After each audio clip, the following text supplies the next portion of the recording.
दोस्तों, बिहार की राजनीतिक गलियारों में सबसे ज़्यादा चर्चाएं उस वक्त होती है जब ये मालूम चलता है कि नीतीश कुमार जी फिर से पाला बदलने वाले हैं। ऐसी ही घटना फिर से सामने आई है। फिर से ये माना जा रहा है कि नीतीश कुमार जी एनडीए को छोड़ करके इंडिया गठबंधन में शामिल होंगे।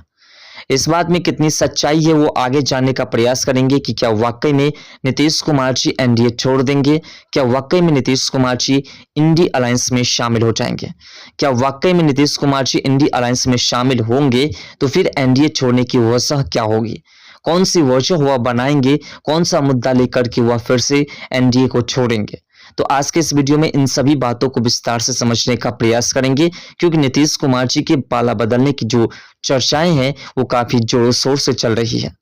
बिहार की राजनीतिक में नीतीश कुमार की खासियत अगर 3C यानी 3C के प्रति जीरो टॉलरेंस को लेकर के बनी है तो उसमें है क्राइम, करप्शन और साथ साथ कम्युनिज्म है।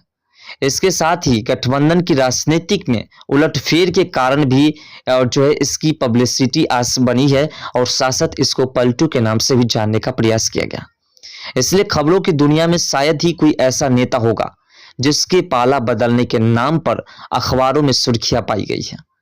बिहार को एक बार फिर से विशेष राज्य का दर्जा नहीं मिला। ऐसे में एक बार फिर से चर्चा तेज हो गई कि नीतीश कुमार बहुत जल्द इंडिया गठबंधन का दामन थामेंगे। कांग्रेस के एक विधायक ने इस बार इस चर्चा को गति दी है। कांग्रेस विधायक ने यह दावा ठोका है कि नीतीश कुमार जी बहुत जल्द जो है इंडिया गठबंधन में शामिल होंगे और एनडीए से अलग हो जाएंगे। दरअसल बक्सर के कांग्रेस विधायक संजय तिवारी उर्फ मुन्ना तिवारी का कहना है कि नाराज चल रहे नीतीश कुमार जल्द ही एनडीए का दामन छोड़ेंगे और महागठबंधन में शामिल होंगे। उनकी नाराजगी की बड़ी वजह है कि उनके ड्रीम प्रोजेक्ट बिहार को विशेष राज्य का दर्जा नहीं मिलना। मुन्ना तिवारी के अनुसार केंद्र सरकार का सीधे सीधे ना कहने के कारण नीतीश कुमार इतने नाराज हो गए कि नीति आयोग की बैठक तक में शामिल नहीं हुए। दरअसल बात है कि नीतीश कुमार चाहते थे कि बिहार को विशेष राज्य का दर्जा मिले। विशेष राज्य का दर्जा तो बिहार को नहीं मिला, बल्कि बिहार को विशेष पैकेज मिल गया। और आपको याद होना चाहिए कि बिहार को विशेष राज्य का दर्जा मिले, इसके लिए एनडीए के घटक दल जितने भी हैं वो सभी के सभी चाहते थे कि बिहार को विशेष राज्य का दर्जा मिले। साथ बीजेपी के नेता भी चाहते थे कि विशेष राज्य का दर्जा मिले। मनीष कश्यप जो कि बिहार के नए उभरते हुए सितारा के तौर पर देखा जाता है, मनीष कश्यप भारतीय जनता पार्टी की एक अच्छे खासे नेता के तौर पर भी देखा जाता है। तो मनीष कश्यप ने साफ शब्दों में कहा था कि बिहार को विशेष राज्य का दर्जा मिले। लेकिन जब हमारे देश के यशस्वी प्रधानमंत्री जी ने सभी बातों को डिटेल्स में समझाने का प्रयास किया कि बिहार को विशेष राज्य का दर्जा किस कारण नहीं मिल सकता है, तो फिर सभी लोगों को ये स्पष्टीकरण के साथ पता चल गया कि बिहार को अगर विशेष पैकेज भी मिलता है तो बिहार डेवलप कर जाएंगे। तो इसलिए बिहार को विशेष राज्य का दर्जा देने से इनकार कर दिया गया और बिहार को विशेष पैकेज दिया गया है।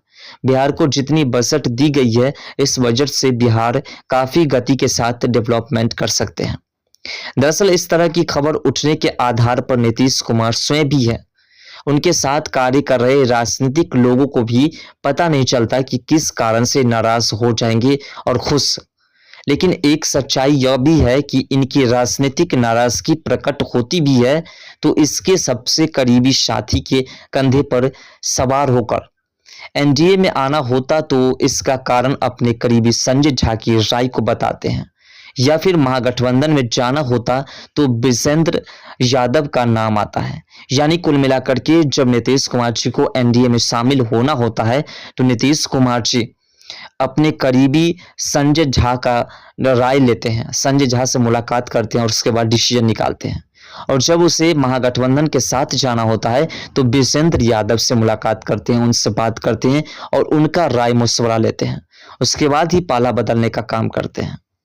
राजनीतिक गलियारों में यह चर्चा है कि नीतीश कुमार राजनीति को अपने इर्द गिर्द रखने के लिए और साथ ही साथ सामने वाले को राजनीतिक हैसियत दिखाने के लिए भी करते हैं।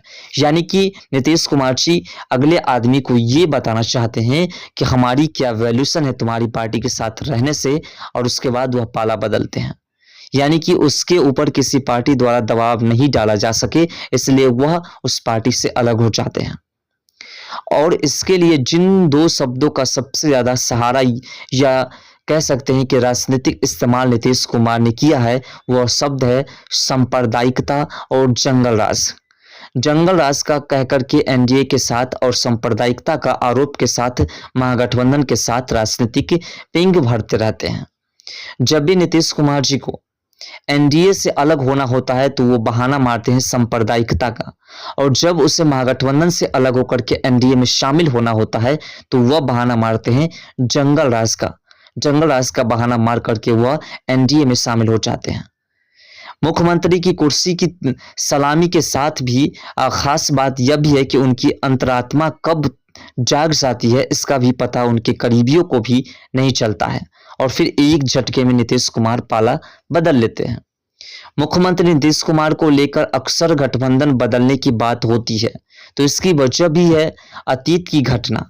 अतीत में नीतीश कुमार जी ने जितने पाला बदले हैं, इससे स्पष्ट होते हैं कि नीतीश कुमार जी अगर थोड़े से भी नाराज हो जाए तो शायद उसके पाला बदलने की शंकाएं ज्यादा हो जाती है।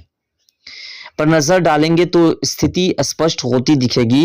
वैसे वे बात बात पर नाराज हो जाते हैं, वैसे तुनुक मिजाज भी है और आत्मा की आवाज भी सुनते रहते हैं, फिर एक झटके में पलटी मार लेते हैं। लेकिन इस बार जितनी आत्मीयता और समर्पण का भाव दिखाया है, उससे ऐसा लगता है कि अब वे कहीं इधर उधर नहीं जाएंगे। यानी कि जिस प्रकार से नीतीश कुमार जी ने इस बार प्रचार प्रसार किया, जिस प्रकार से उसने एनडीए के लिए काम किया, इस बात से यह स्पष्ट है कि इस बार नीतीश कुमार जी इधर उधर नहीं करने वाले हैं। इसके पीछे का कारण भी है, उन्हें अब सिर्फ सीएम की कुर्सी नहीं बचानी है, बल्कि अपनी पार्टी को भी बचाए रखना है। और उससे भी बड़ी बात है कि उम्र के जिस पड़ाव पर हैं, वहां ज्यादा भाग दौड़ की संभावनाएं नहीं है। नीतीश कुमार जी की उम्र ज्यादा हो चुकी है, और ज्यादा उम्र होने के जो कारण जो है वो ज्यादा भाग दौड़ नहीं कर सकते हैं।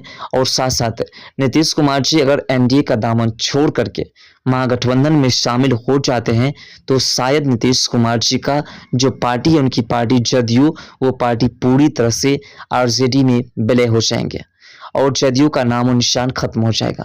इसलिए नीतीश कुमार जी किसी भी परिस्थिति में चाहते हैं कि हमारी पार्टी कम से कम बची रहे, क्योंकि सीएम की कुर्सी तो अब ज्यादा दिन की नहीं बची है, लेकिन उसकी पार्टी बची हुई है और उस पार्टी को बचाना है, जिसके लिए उसे किसी भी परिस्थिति में एनडीए के साथ ही रहना होगा।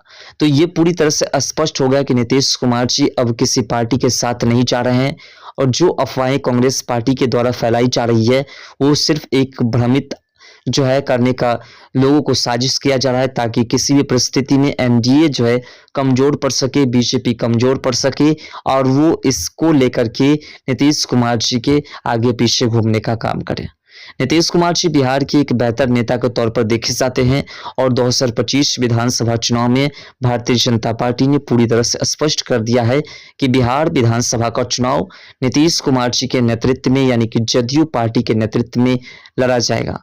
यानी कि 2025 विधानसभा चुनाव में भी नीतीश कुमार जी को दोबारा मुख्यमंत्री बनने का अवसर मिल सकता है, लेकिन जिस उम्र के पड़ाव पर वह पहुंच चुके हैं, उस पर पहुंचने के बाद यह स्पष्ट नहीं कहा जा सकता कि नीतीश कुमार जी ही बिहार का अगला मुख्यमंत्री होगा।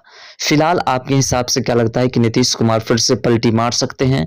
क्या नीतीश कुमार जी को सीएम की कुर्सी संभालने की अब जो है शरीर में कैपेसिटी नहीं रह पाई है? अपना राय कमेंट सेक्शन में जरूर दीजिएगा।